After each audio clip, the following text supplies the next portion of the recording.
The famous mantra of Sea of Thieves is tools, not rules.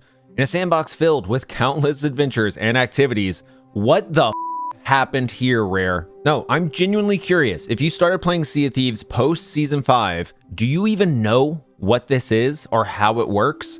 Season 5 was what many would consider a filler season, but it was actually the exact type of season I wish we would see again. It focused on numerous small improvements to the sandbox, each adding a new niche tool to use in your everyday adventures. To quickly go through the list, we were introduced to fireworks and flares, which, while goofy, can be used to signal your intentions, surrender, or even help fight shade skeletons. The most ridiculed addition was sitting. Yes, just the ability to sit down. However, the sheer amount of predefined locations to sit and enjoy a scenic view was actually super impressive and great for immersion. Whispering.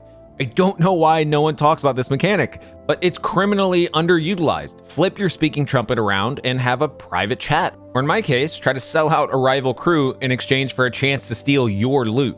Because I'm literally telling you I'm gonna be hiding on this island to steal it from you, but I'm just trying to have less competition. Exactly, but I'm just being upfront about it. All the work and you get all the loot. Of course. What do you mean? Just take it. It's a terrible trade-off. We also got a new rowboat variant with the cannon rowie, lovingly referred to by the community as a blowy. Yep. I was very excited for this addition, but the damn thing is impossible to control while solo, so I was a little bit let down. However, more tools in this game is always a win, even if they aren't for me. Now on to the highlights of this video. Me. I stream solo PvP every weekday and most weekends over at twitch.tv/blurbs, and you should totally come and say what's up. But for real, burying treasure. Somehow in a pirate game, we were unable to bury treasure until almost 4 years in. This mechanic on its own is great. You want to hide something, just go ahead and bury it as deep as you do your feelings. A map gets put on your boat that other players can steal. Simple, elegant, straight to the, oh right, the quest board. God damn it.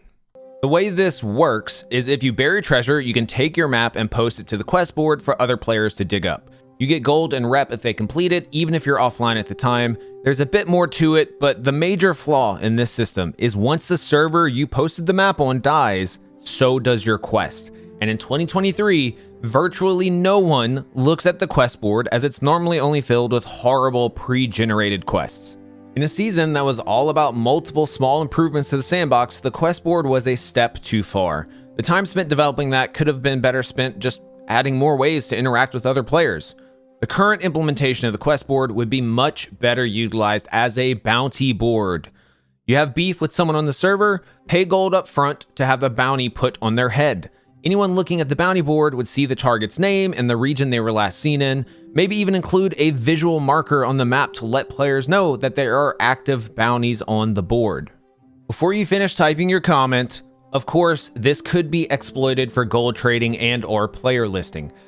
I'd suggest you can only have the option to place a bounty on a player who's killed you previously in that server. As far as gold trading, I'm sure there's a way to make it work. Maybe the bounty doesn't start until the player's on their next server and then persists for X amount of in-game time and then eventually expires. Maybe the reward for the bounty would be a preset amount and not player defined. That way you couldn't set a 20 million gold bounty and have your buddy kill you. You get the idea. This would be too large a system to put into another small season like Season 5, but it is much better than just leaving the quest board in its current state. Make it happen, Rare. That's going to be it for me today. Thank you for watching, everyone.